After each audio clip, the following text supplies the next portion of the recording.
حامدن و مسلین اما بعد، ایک بھائی کا سوال ہے، نجد کا صحیح مفہوم کیا ہے؟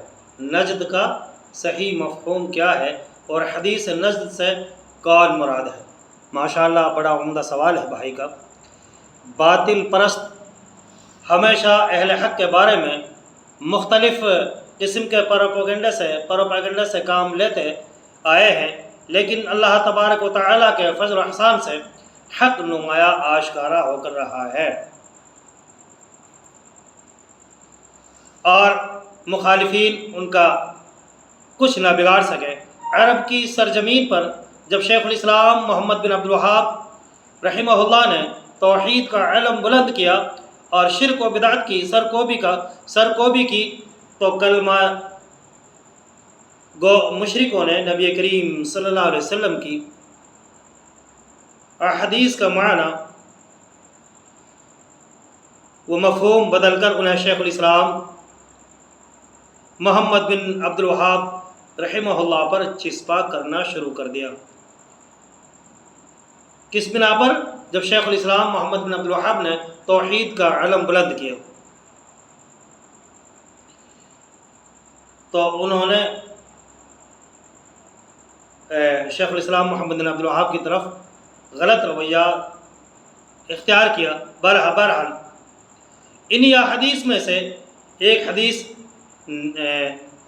نجد ہے، جس کا صحیح مصداق عراق کی سرزمین ہے، جہاں بہت سے گمراہ فرقوں نے جنم لیا ہے۔ تاریخ گواہ ہے کہ اللہ کے رسول صلی اللہ علیہ وسلم کی وفات کے کچھ عرصہ بعد عراق سے بہت سے فتنے رونما ہوئے۔ جنگ نہروان، واقعہ کربلا، بنو امیہ اور بنو عباس کی لڑائیاں، پھر تاتاریوں کے خونریز معرکے، اسی طرح گمراہ فرقوں میں یعنی خوارج، شیعہ، معتزلہ، جہمیہ، مرجیہ وغیرہ کا ظہور بھی کوفہ، بصرہ اور بغداد جو عراق کے مشہور شہر میں سے ہوا ہے۔ یعنی یہ تمام فرقے کہاں سے ہوئے؟ جو عراق کے مشہور شہر ہیں وہیں سے ہوا ہے۔ 1200 سال تک تمام مسلمانوں کا متفقہ طور پر یہی موقف رہا کہ نجد قرن شیطان سے مراد عراق ہی کا علاقہ ہے، لیکن 12ویں صدی کے بعد اہل بدعت نے ان احادیث کا مفہوم بگاڑ کر انہیں شیخ الاسلام محمد بن عبد الوہاب رحمہ اللہ پر چسپاں کرنا شروع کر دیا۔ اب رسول اللہ صلی اللہ علیہ وسلم کی احادیث ملاحظہ کریں، جن سے واضح ہو جاتا ہے کہ نجد قرن شیطان سے مراد عراق ہی کا علاقہ ہے۔ اس کے مطابق بہت سی دلیل ہیں، بہت سی روایات ہیں۔ انشاءاللہ میں کچھ دلیل آپ کے سامنے رکھوں گا۔ نمبر 1، عبداللہ بن عمر رضی اللہ عنہ سے مروی ہے، انہوں نے فرمایا، ذکر النبی صلی اللہ علیہ وسلم اللہم بارک فی شامنا اللہم بارک لنا فی یماننا، قالوا یا رسول اللہ وفی نجدنا، قال اللہم بارک لنا فی شامنا اللہم بارک لنا فی یماننا، قالوا یا رسول اللہ وفی نجدنا، فأظنہ قال فی الثالثۃ ہناک زلازل والفتن وبها یطلع قرن الشیطان۔ بخاری کتاب الفتن، باب قول النبی الفتنۃ من قبل المشرق، 7094 میں۔ مسند احمد 2:118، ترمذی کتاب المناقب، باب فی فضل الشام والیمن، 3953، شرح سنہ 4206، صحیح ابن حبان 7257۔ ایک دن اللہ کے رسول صلی اللہ علیہ وسلم نے دعا کی، اے اللہ ہمارے لیے شام میں برکت نازل فرما، اے اللہ ہمارے لیے یمن میں برکت نازل فرما۔ لوگوں کا اللہ کے رسول صلی اللہ علیہ وسلم اور ہمارے نجد عراق کے لیے بھی دعا کریں۔ آپ صلی اللہ علیہ وسلم نے فرمایا اے اللہ ہمارے لیے شام میں برکت نازل فرما، اے اللہ ہمارے لیے یمن میں برکت نازل فرما۔ لوگوں کا اللہ کے رسول ہمارے نجد کے لیے بھی دعا کریں۔ میں سمجھتا ہوں کہ آپ صلی اللہ علیہ وسلم نے تیسری مرتبہ فرمایا وہاں زلزلے اور فتنے ہوں گے اور وہاں سے شیطان کا سینگ نکلے گا۔ یہ آپ راوی کہتے ہیں کہ یہ کہا۔ نمبر 2، دوسری دلیل عبداللہ بن عمر رضی اللہ عنہ سے روایت ہے کہ اللہ کے رسول صلی اللہ علیہ وسلم نے فرمایا اللہم بارک لنا فی مدینتنا وبارک لنا فی مکتنا وبارک لنا فی شامنا وبارک لنا فی یماننا وبارک لنا فی ساعینا ومدنا فقال رجل یا رسول اللہ وفی عراقنا فعرج عنہ فقال فیہا زلازل والفتن وبها يطلع قرن الشیطان حیلۃ الاولیاء 6133 طبرانی کبیر 13422 13422۔ اے اللہ ہمارے لیے مدینہ میں برکت نازل فرما، ہمارے لیے ہمارے مکہ میں برکت نازل فرما، اور ہمارے لیے ہمارے شام میں برکت نازل فرما، اور ہمارے لیے ہمارے یمن میں برکت نازل فرما، اور ہمارے لیے ہمارے سا اور مد میں برکت نازل فرما۔ ایک آدمی نے عرض کیا کہ اللہ کے رسول صلی اللہ علیہ وسلم اور ہمارے عراق میں بھی آپ صلی اللہ علیہ وسلم نے اسے اعراج کیا، پھر فرمایا اس میں زلزلے اور فتنے ہوں گے اور وہاں سے شیطان کا سینگ رونما ہوگا۔ یہ اللہ کے رسول صلی اللہ علیہ وسلم نے فرمایا۔ نمبر 3، تیسری دلیل لے رہے ہیں۔ عبداللہ بن عمر رضی اللہ عنہ سے روایت ہے کہ اللہ کے رسول صلی اللہ علیہ وسلم نے فرمایا اللہم بارک لنا فی مدینتنا وفی ساعینا وفی مدنا وفی یماننا وفی شامنا فقال رجل یا رسول اللہ صلی اللہ علیہ وسلم وفی عراقنا فقال رسول اللہ صلی اللہ علیہ وسلم بحز زلازل والفتن ومنها يطلع قرن الشیطان کتاب المعرفہ و تاریخ باب ما جاء فی الکوفہ 1746۔ اے اللہ ہمارے لیے ہمارے مدینہ سا مد یمن اور شام میں برکت نازل فرما۔ تو ایک آدمی نے کہا اے اللہ کے رسول صلی اللہ علیہ وسلم اور ہمارے عراق میں بھی، تو آپ صلی اللہ علیہ وسلم نے فرمایا وہاں زلزلے اور فتنہ ہوں گے اور وہاں سے شیطان کا سینگ نکلے گا۔ یہ اللہ کے رسول صلی اللہ علیہ وسلم نے فرمایا۔ یہ تیسری دلیل ہو گئی۔ چوتھی دلیل سماعت فرمائیں۔ عبداللہ بن عمر رضی اللہ عنہ سے روایت ہے کہ اللہ کے رسول صلی اللہ علیہ وسلم نے فرمایا اللہم بارک لنا فی مدینتنا ومدنا وفی یماننا وشامنا فقال رجل یا رسول اللہ صلی اللہ علیہ وسلم وفی عراقنا فقال النبی صلی اللہ علیہ وسلم اللہم بارک لنا فی مدینتنا ومدنا وساعنا ویماننا وشامنا فقال رجل یا رسول اللہ وفی عراقنا فقال النبی صلی اللہ علیہ وسلم من الزلازل والفتن ومنها يطلع قرن الشیطان کتاب المعرف و تاریخ باب ما جاء فی الکوفہ 2747۔ اے اللہ ہمارے لیے ہمارے مدینہ مد سا یمن اور شام میں برکت ڈال دے۔ یہ اللہ کے رسول صلی اللہ علیہ وسلم کے الفاظ ہیں۔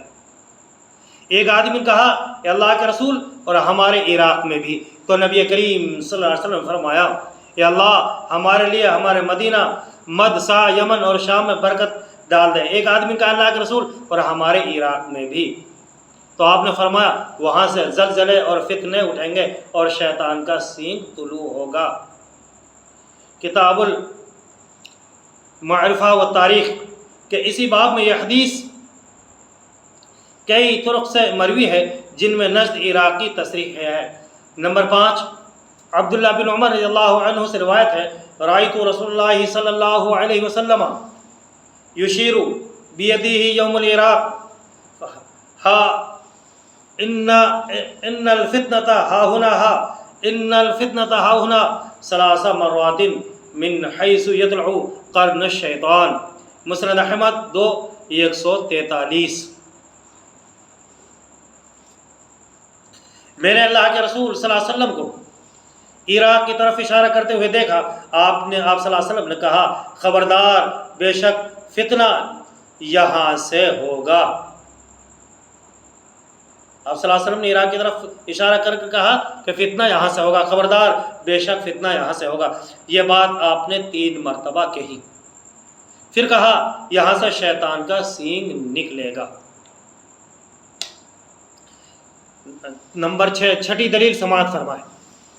عبداللہ بن عمر رضی اللہ عنہ سے روایت ہے کہ ایک دن اللہ کے رسول صلی اللہ علیہ وسلم فجر کی نماز پڑھا کر صحابہ اکرام رضی اللہ عنہم کی طرف متوجہ ہوئے اور فرمایا اللہم بارک لنا فی مدینتنا وبارک لنا فی مدنا وسعینا، اللہم بارک لنا فی شامنا ویماننا، فقال رجل والعراق یا رسول اللہ، فسکت ثم قال اللہم بارک لنا فی مدینتنا وبارک لنا فی مدنا وسعینا، اللہم بارک لنا فی حرمنا وبارک لنا فی شامنا ویماننا، فقال رجل والعراق یا رسول اللہ، قال من ثم یطلع قرن الشیطان وتحیج الفتن۔ المعجم الاوسط للطبرانی 4110، مجمع الزوائد 3208۔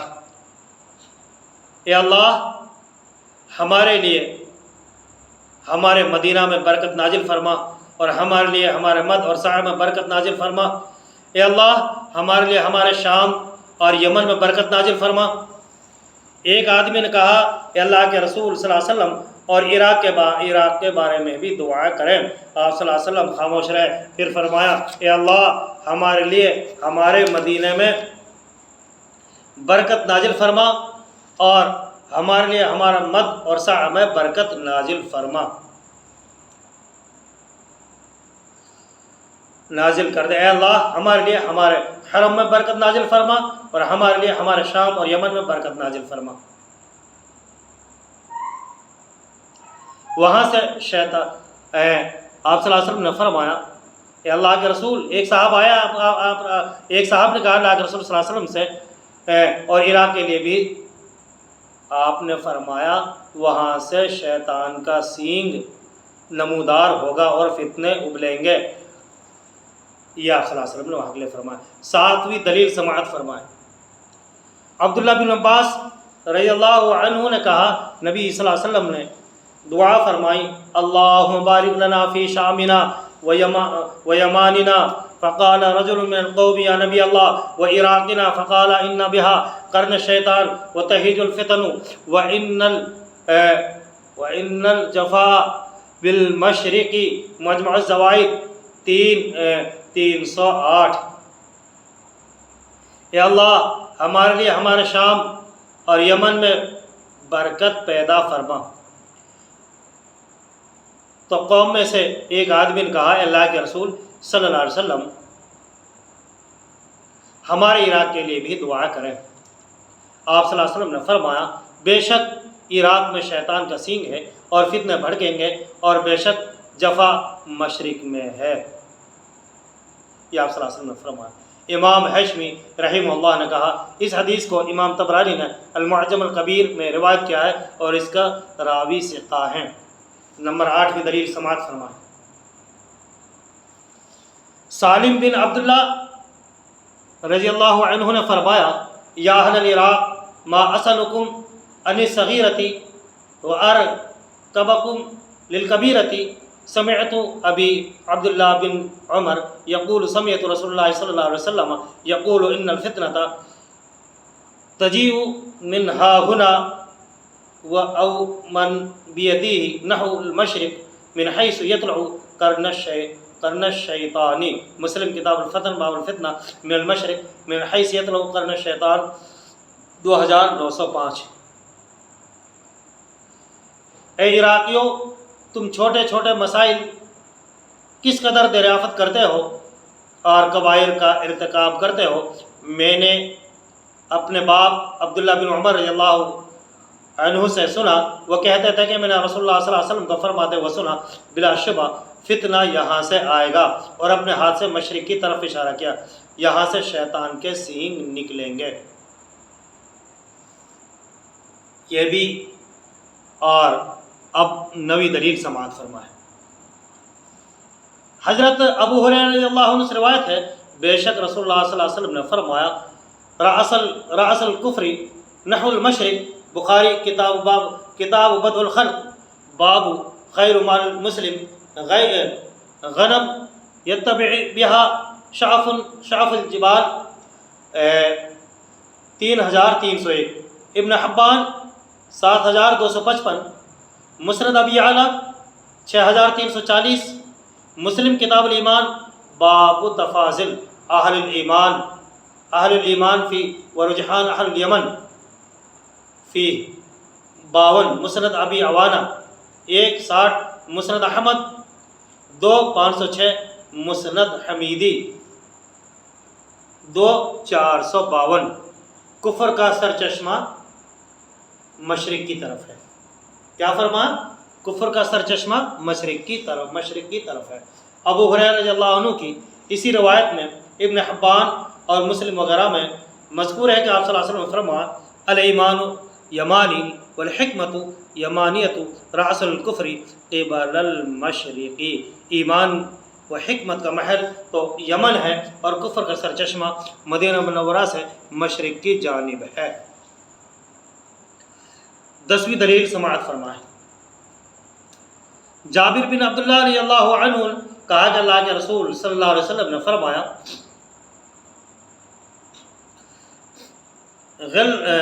غلظ القلوب والجفاء فی المشرق والایمان فی اہل الحجاز، مسلم کتاب الایمان، باب تفاضل اہل الایمان فیہ ورجحان اہل الیمن فیہ 52، صحیح ابن حبان 7252، شرح سنہ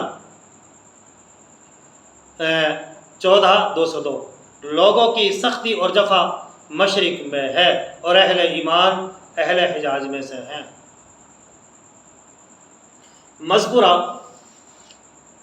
بالا 10 صحیح حدیث سے معلوم ہوا کہ حجاز،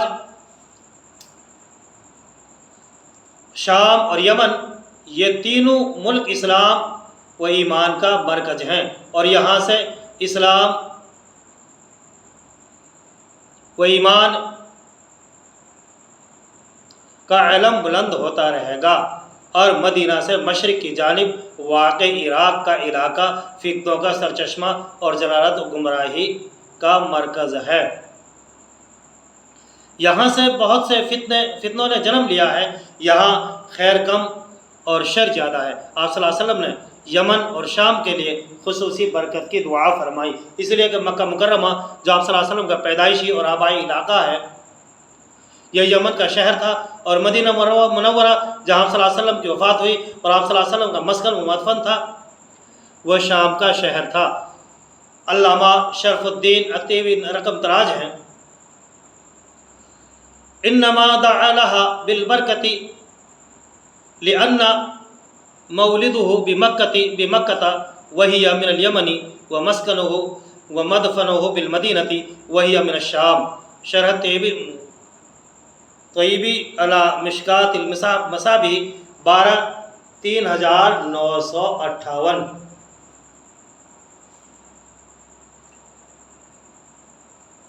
آپ صلی اللہ علیہ وسلم نے شام و یمن کے لیے برکت کی دعا کی، اور اس کے لیے دعا کی، اس کے لیے آپ صلی اللہ علیہ وسلم کی جائے پیدائش مکہ ہے اور یمن کا علاقہ ہے، اور آپ صلی اللہ علیہ وسلم کا مسکن و مدفن مدینہ میں تھا، اور وہ شام کے علاقوں میں سے ہے۔ شرح حدیث علامہ اشرف رحمہ اللہ نے بھی یہی بات ذکر کی ہے، دیکھیں مرقات المفاتح شرح مشکات المصابیح 10/239۔ معلوم ہوا